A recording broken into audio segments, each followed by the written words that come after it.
you. Strength isn't about never falling. It's about how you rise when you do. Life will knock you down. That's inevitable. No matter how prepared, how resilient, or how focused you are, setbacks will come. Failures will happen. Disappointments will sting. The world isn't designed to keep you safe or comfortable. It's designed to test you, push you, and force you to grow. But strength is not measured by how many times you avoid falling. It's measured by what you do after you hit the ground. Falling isn't failure. It's a part of the process. You. What defines you is your response to falling. Do you stay down, paralyzed by fear, shame, or regret? Or do you summon everything inside you, the grit, the courage? You. The stubborn refusal to quit and get back up. Every time you rise, you're rewriting your story. You're proving to yourself that your past doesn't define your future. You're building a foundation of resilience that no external circumstance can shake. The truth is, strength looks different on different days.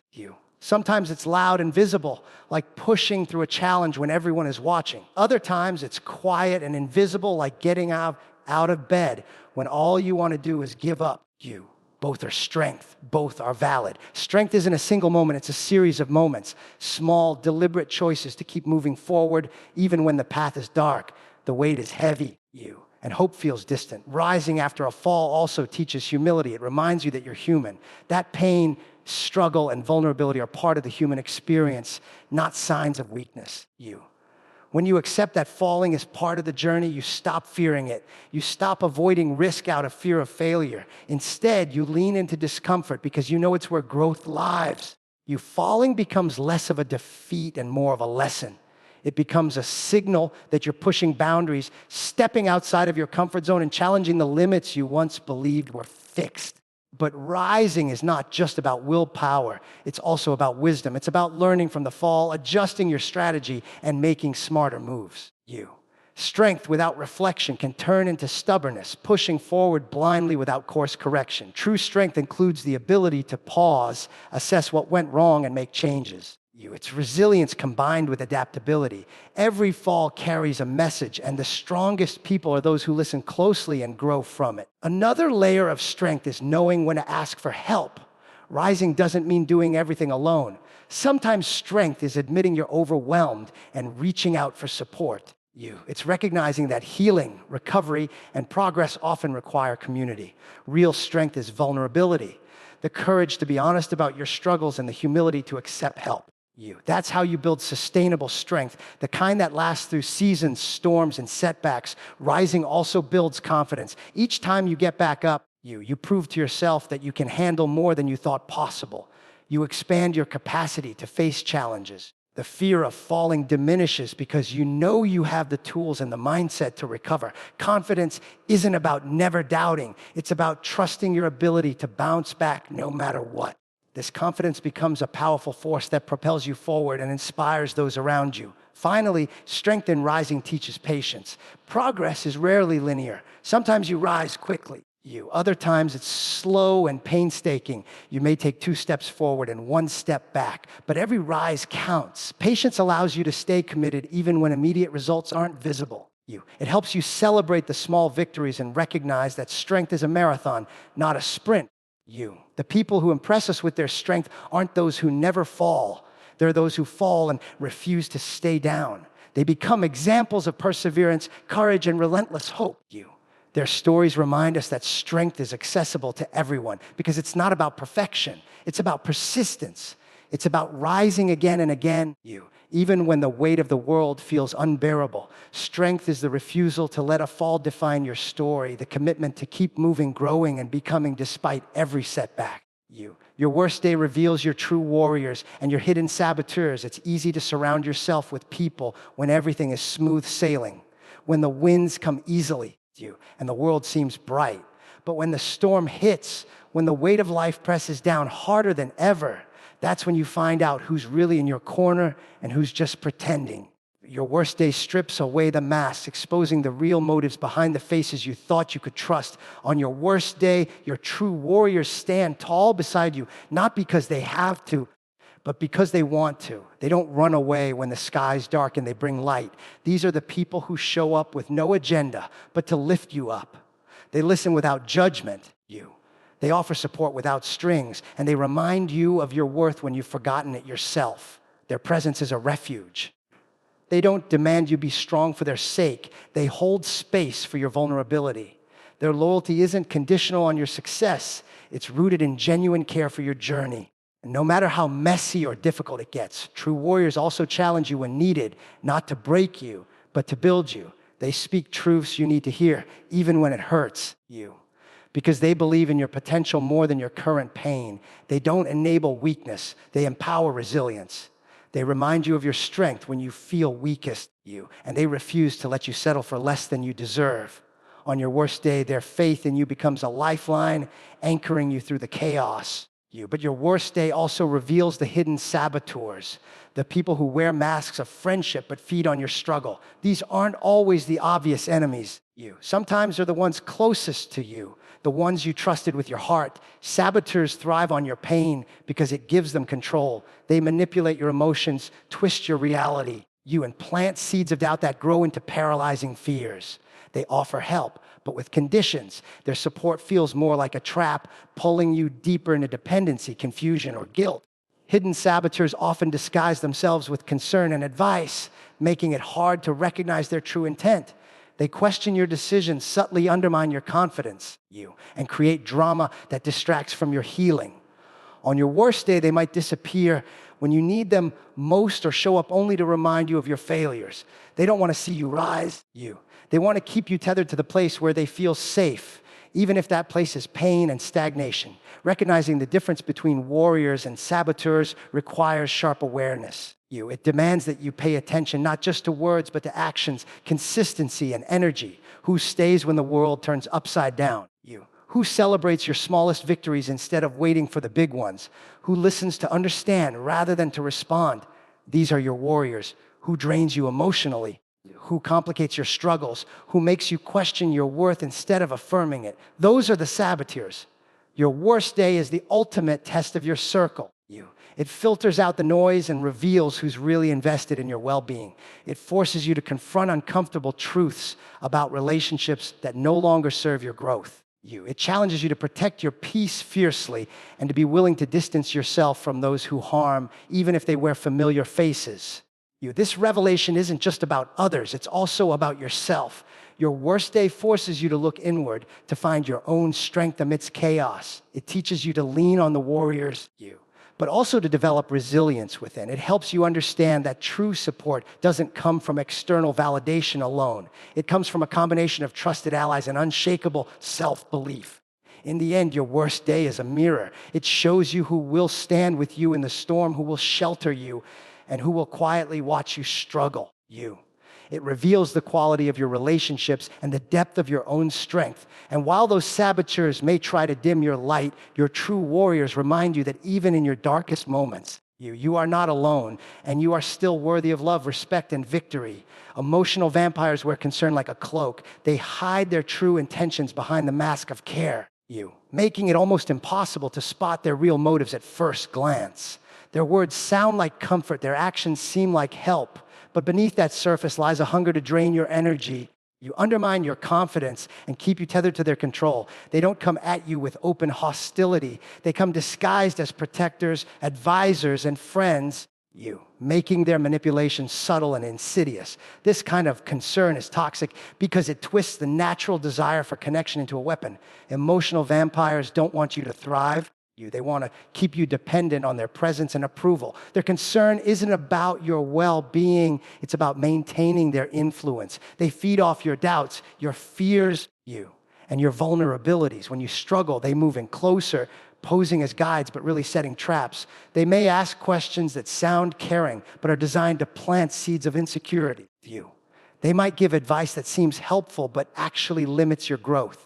One of the most dangerous aspects of emotional vampires is how they make you question your own reality. They gaslight you by casting doubt on your feelings and perceptions, making you second guess yourself. Are you sure that's what happened? They ask when deep down you already know the truth. Maybe you're overreacting, they say, minimizing your pain and confusion. Their concern becomes a tool to control the narrative, making you rely on their version of the story instead of trusting your own instincts. Emotional vampires also thrive on drama and chaos. They stir the pot under the guise of warning you or protecting you. Their concern comes with conditions. You can only have their support if you stay within the boundaries they set. They create emotional dependency by making you feel like you can't survive without their input or approval. Every step you try to take toward independence or success is met with resistance disguised as caution. Be careful who you trust, they say, but really they mean you. Don't trust anyone but me. They are experts at creating guilt and obligation. When you try to set boundaries, they accuse you of being selfish or ungrateful. They remind you of all the times they helped you or sacrificed for you, making you feel indebted and trapped. Their concern becomes a chain, and the more you try to break free, the tighter it feels. You start to question whether your desire for distance is justified or whether you're being cruel to someone who only wants the best for you. Recognizing emotional vampires requires emotional clarity and courage. You have to learn to differentiate genuine care from manipulative concern. Real concern uplifts and empowers. It respects your autonomy and encourages your growth. It doesn't come with hidden agendas or strings attached. Genuine support listens without judgment, offers help without control, and respects boundaries without guilt tripping. When you encounter concern that drains you, confuses you, or leaves you feeling small, that's a warning sign. The path to protecting yourself from emotional vampires starts with setting firm boundaries and trusting your own judgment. It means saying no to toxic help and yes to your peace of mind. It means surrounding yourself with people who celebrate your strengths and honor your struggles without trying to rewrite your story. Emotional vampires can't feed if you refuse to give them the access they crave. Understanding that concern can be a cloak allows you to see relationships in a new light. Not everyone who says they care truly does. Not every friend or family member is there to support your best self. Sometimes love is conditional, controlling, or just plain self-serving. By learning to spot the difference, you protect your energy and preserve your power. You create space for the people who genuinely want to see you thrive, not just survive. Boundary setting is your armor on dark days. When life feels heavy, overwhelming, or chaotic, boundaries become the shield that protects your energy, your peace, and your sanity. They aren't walls built to isolate you from the world, but fences drawn with intention to keep out what harms you and to make room for what nurtures you. On your darkest days, when your mind races, your emotions flare and everything feels like too much, clear boundaries give you a safe space to regroup, heal, and find your footing again. Without boundaries, your energy is a resource everyone feels entitled to consume. People's demands, expectations, and negativity pour in unchecked, leaving you drained and vulnerable. On a bad day, when your reserves are already low, this unfiltered flow of external pressures can overwhelm you completely. Setting boundaries means recognizing your limits and owning them unapologetically. It means saying no to what doesn't serve your well-being, even if it's difficult or uncomfortable. It's an act of self-respect that says, I matter. My mental and emotional health matter. Boundaries help you manage relationships in a way that protects your core. Not everyone deserves access to your inner world, especially when you're struggling. Some people bring light and support, others bring judgment and chaos. When you're vulnerable, the latter can cut deep. Boundaries give you the power to choose who gets close and under what terms. They prevent toxic influences from seeping into your fragile spaces. On dark days, this selective openness is crucial. It means you can conserve your energy for those who truly uplift and avoid those who drain or derail you. More than just protecting you from others, boundaries guard against self-sabotage. On bad days, negative self-talk, doubt, and fear can become relentless voices in your head. Without boundaries, you might let these destructive patterns run wild, allowing anxiety and despair to dictate your actions. Setting mental and emotional boundaries with yourself means recognizing these toxic thoughts for what they are, unhelpful intruders, and choosing not to engage with them. It's the discipline of redirecting your focus to what heals and empowers you instead. Boundary setting also creates clarity in chaos. When everything feels confusing or out of control, boundaries establish structure. They give you a framework for how you'll show up and what you'll accept. This structure provides a grounding effect, calming the storm inside you. It reminds you that even when the world around you feels unpredictable, you can control your response and protect your inner peace. Implementing boundaries on dark days requires courage. It means confronting the fear of disappointing others, the anxiety of conflict, and the guilt of putting yourself first. But the alternative, letting your boundaries dissolve, leaves you exposed and vulnerable to emotional harm. Setting boundaries is an act of bravery because it prioritizes your survival and growth over the comfort of pleasing everyone. Boundaries also teach others how to treat you. When you clearly communicate what you will and will not tolerate, you set the standard for your relationships. This clarity reduces misunderstandings and resentment. People who care about you will respect your boundaries, those who don't often reveal themselves through resistance or disrespect. Recognizing this as a gift, it helps you weed out relationships that harm you and cultivate those that support you. On your worst days, boundaries become not just protection, but empowerment. They remind you that no matter how dark the moment, you have control over your space, your energy, and your choices. They give you permission to slow down, step back, and take the time you need to recover without guilt or explanation. Boundaries make it possible to emerge from darkness with your dignity intact and your spirit ready to rise. In the end, boundary setting isn't a one-time act, but a practice, a daily commitment to your well-being. Especially on dark days, it's the armor that shields you from the noise, the pressure, and the chaos. It's the silent strength that holds you steady when everything else feels like it's falling apart. It's the foundation upon which you can rebuild, refocus, and reclaim your power. Self-trust is the ultimate defense against manipulation. When you truly trust yourself, your instincts, your judgment, your values, you become almost impervious to the tactics that manipulators use to control, confuse, or exploit. Manipulation thrives on doubt, on uncertainty, on the crack in your confidence where you question your own reality. Without that crack, without that hesitation, manipulators lose their power. Self-trust is the internal compass that keeps you steady when others try to steer you off course. At its core, manipulation is about control. It's the art of bending your perception, emotions, or decisions to serve someone else's agenda, often at your expense. Manipulators use tactics like gaslighting, guilt-tripping, exaggeration, and distortion to create confusion and dependency. They want you to second-guess yourself, to doubt your feelings, and to rely on their guidance instead of your own inner voice. But when you have a strong foundation of self-trust, these tactics hit a wall. You recognize when something feels off because you know what your truth sounds like. Building self-trust begins with self-awareness, knowing your values, your boundaries, and your non-negotiables. When you're clear about what matters to you, it's easier to spot when someone is trying to undermine those things. You develop a sense of what's aligned with your authentic self and what's an external pressure trying to pull you away from it. This clarity acts like a filter, separating genuine feedback from manipulation disguised as concern or advice. Self-trust also grows through experience by making decisions, learning from mistakes, and owning your outcomes. Every time you rely on your judgment and it leads you in the right direction, your confidence strengthens. Even when mistakes happen, the act of owning them instead of blaming yourself or others builds resilience. It shows you that you can handle consequences and adapt, reinforcing that your inner guidance is reliable.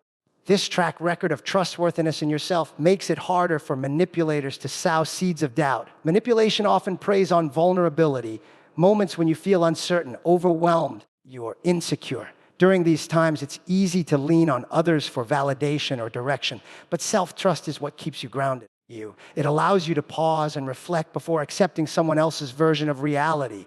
It gives you the strength to ask questions, to seek clarity, and to say no when something doesn't feel right.